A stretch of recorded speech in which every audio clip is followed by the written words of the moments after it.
We learned what hope sounds like when it comes back empty. The clinic lights humming like a ceiling of small, indifferent stars, magazines that smell like somebody else's nervous hands, a woman in scrubs who answers a phone with the same tired calm. You sit and you rehearse the word you wish you could say, this time, and then you wait. Welcome to SNJ Pride. I'm Samnang. Today I'm going to take you through a loop we lived in for a long time. Appointment cycles, tiny surges of hope, and the slow hollow when the clinic message says, not this time. This episode contains grief about fertility and loss. If you need to pause at any moment, please do. We'll hold the sorrow, and we'll also give you practical, non-medical tools to protect your dignity and your relationship. I'm James. If you're listening and you're exhausted from trying, or if you're the partner who shows up at the clinic and then goes home feeling helpless, you're in the right place. We're not doctors. We're two men who lived through this and learned how to make space for grief without making it the whole of who we are. Here's what we'll do. First, I'll tell 3 memory scenes that still sit under my ribs. The waiting, the message, the night in the dark. Then James will tell how he held steadiness. After that, we move into tools. 3 dignity-first scripts, an emotional triage checklist, micro-rituals, and a 1-week experiment you can try with your partner. By the end, if this hit beneath your bones, you'll have language and tiny steps, not prescriptions, just options. Scene 1. Intake and ritual. We learned the choreography. Forms, insurance cards, the breath you take before you sign your name to a future that might never come. James always cracked some joke to break the stiffness. He'd squeeze my hand like he was keeping me tethered to the present.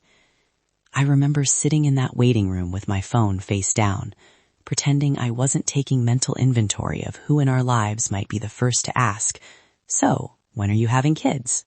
Samnang, I remember thinking, how do I be both hopeful and honest? I wanted to fix it. I wanted to say the right thing, and I often said nothing. What I learned later was that steadiness is not answers, it's presence.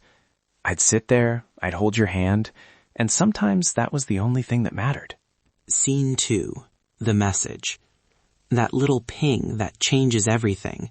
Not this time. It's always quieter than you imagine. The words are clinical, but the space they leave is loud. I would look at the screen and feel 1,000 small losses press into me. Another cycle down the drain. Money spent. Time stolen. And then the script would start in my head. We'll try again. The lie of comfort we tell ourselves, because starting to grieve fully feels unbearable. I remember you reading the message and folding like something fragile. I wanted to say, get up, get out, do anything to fix it. Instead, I learned to say, I'm here. Tell me what you need. Sometimes you needed space. Sometimes you needed me to make coffee and sit with the silence. That was my job. Be the steady harbor, even when the sea was rough. Scene 3. The night we named it. We sat in the dark and finally said out loud what we'd been half defending for months. What we'd lost. It wasn't just biological possibility. It was sleep, cheaper vacations, the version of our life we had sketched on cheap napkins. We named fear, shame, the pressure from family, the quiet questions about whether we'd be able to afford more cycles. In that darkness, we also named something else. Choice. You could keep moving through treatment until you ran yourself dry, or you could pause and find another way to become family.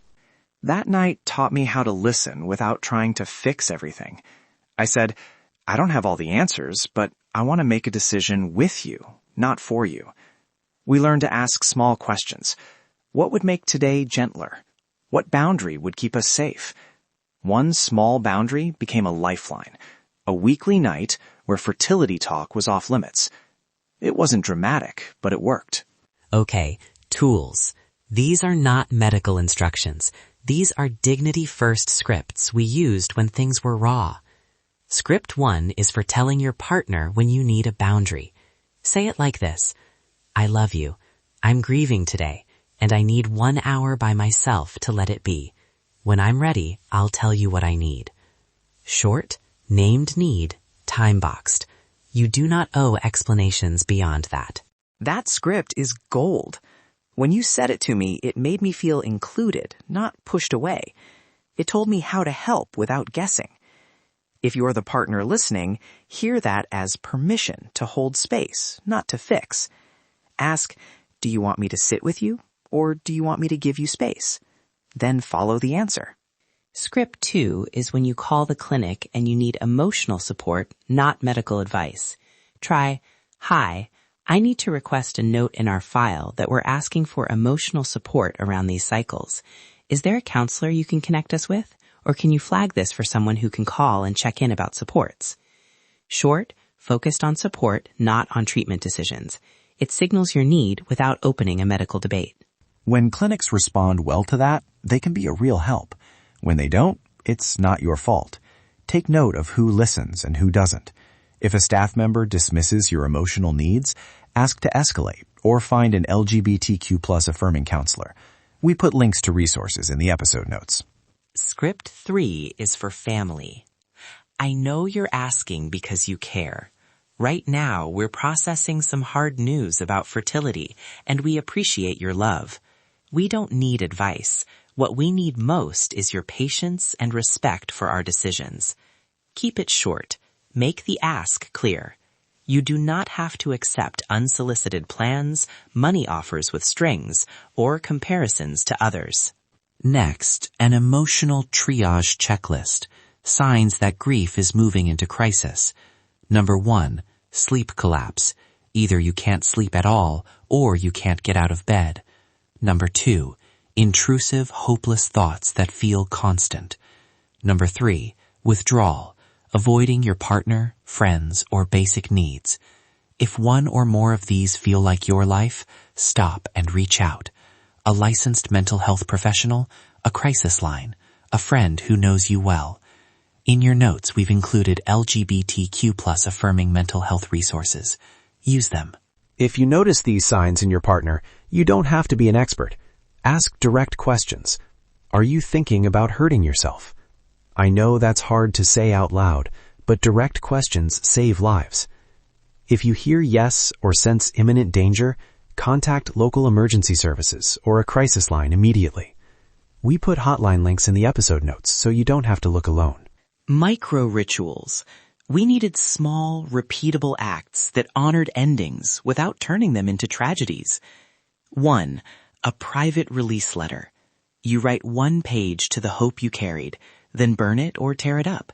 Something physical to mark a goodbye. 2, a tiny shared pause ceremony. Light a candle, hold hands for 3 breaths, say 1 sentence of truth and 1 sentence of love. 3, a memory box for not this time, a place to put receipts, pills, notes. When it's full, you decide together what to do with it. These rituals don't fix outcomes. They create dignity. The 1-week experiment. Pick 1 boundary or ritual.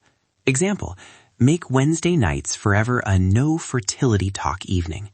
Do it for 1 week. Journal how you feel before and after.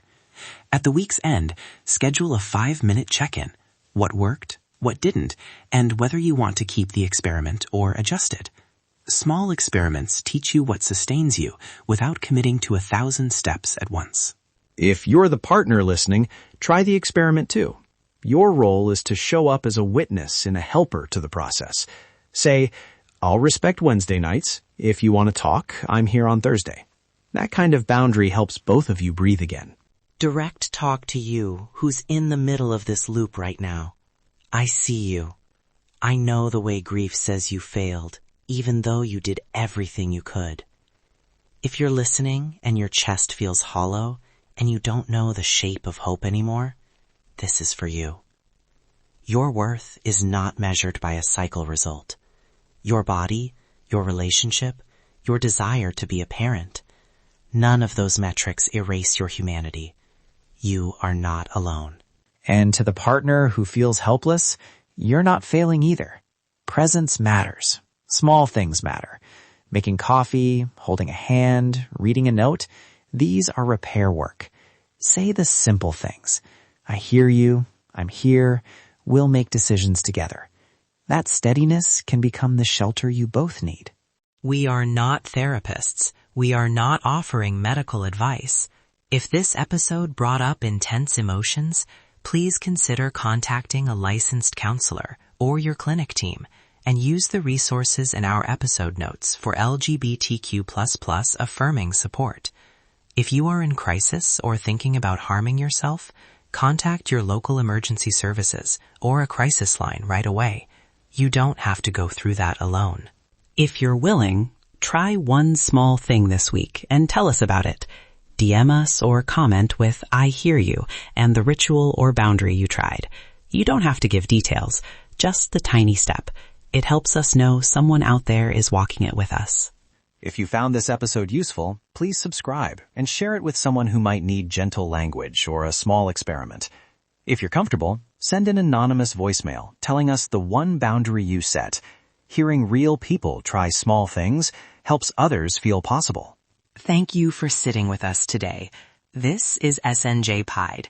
I'm Samnang, and James and I see you. If this episode landed in your chest, remember, you're not alone. We'll be back with another story and more tools. Until then, take a breath, be kind to yourselves, and know that your story matters.